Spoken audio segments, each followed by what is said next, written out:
he realized he had crossed the wrong person, and Kaya gave him another option. Marry my sister immediately and promise to live only for her for the rest of your life. But the man already had a fiancée, and the wedding was scheduled for that very night. But in Kaya's eyes there was only his sister. Ever since being abandoned by their mother, the siblings had relied on each other to survive. Kaya would never allow anyone to hurt his sister. To stay alive, the man could only force himself to agree, and even put on an act of deep affection for her, saying that after learning of her pregnancy yesterday, he had fought all night and believed he should take responsibility. He also said he had already talked things through with her brother, and that he was a very good man. So the man made a major decision. That was to rush into marriage with her. In that moment the sister was deeply moved, believing she had chosen the right man, but she had no idea the man was simply terrified of Kaya. There was no love for her in his heart at all, and this quietly planted the seed for future betrayal. After everything was settled, Kaya looked at the sachet in his hand, and opened the note inside when no one was around. On it was clearly written Zealand Wish. Without knowing when, Kaya began to occasionally think of that unique girl, but a few words from his subordinate pulled him back to reality, saying that everything was ready. It turned out Kaya had long planned that Zealand's father was a supplier under Sister Jean.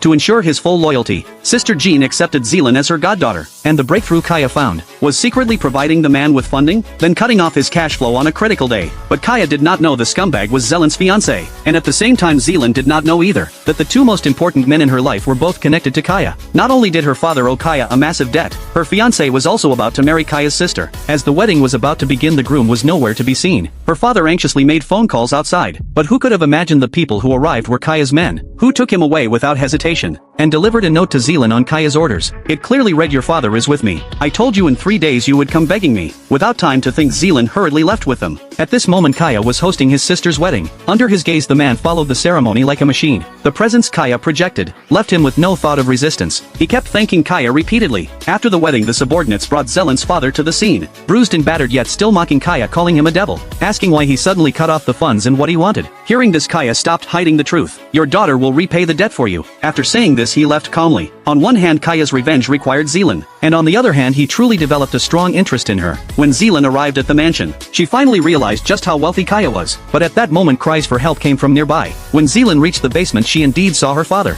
Her father urged her to escape, saying this place was extremely dangerous, but Zealand refused to leave, planning to escape together with her father, and everything was witnessed by Kaya. Zealand could no longer control her emotions, and demanded to know why he did this, but Kaya calmly replied, "Your father owes me a great deal of money. Today is the day to repay it. If he cannot repay it then he will pay another way." This left Zealand completely stunned. She could tell Kaya was not joking, but then Kaya shifted his tone and said, "I can let him go, but I need a small favor in return." Only then did Zealand fully understand what Kaya had said earlier. "In 3 days you will come kneeling to ask me to marry you." But at this moment Kaya could not have imagined Sister Jean arriving at the grave of the deceased tycoon, murmuring to herself that she would avenge him when he is at his happiest moment. "I will take away the one he loves most."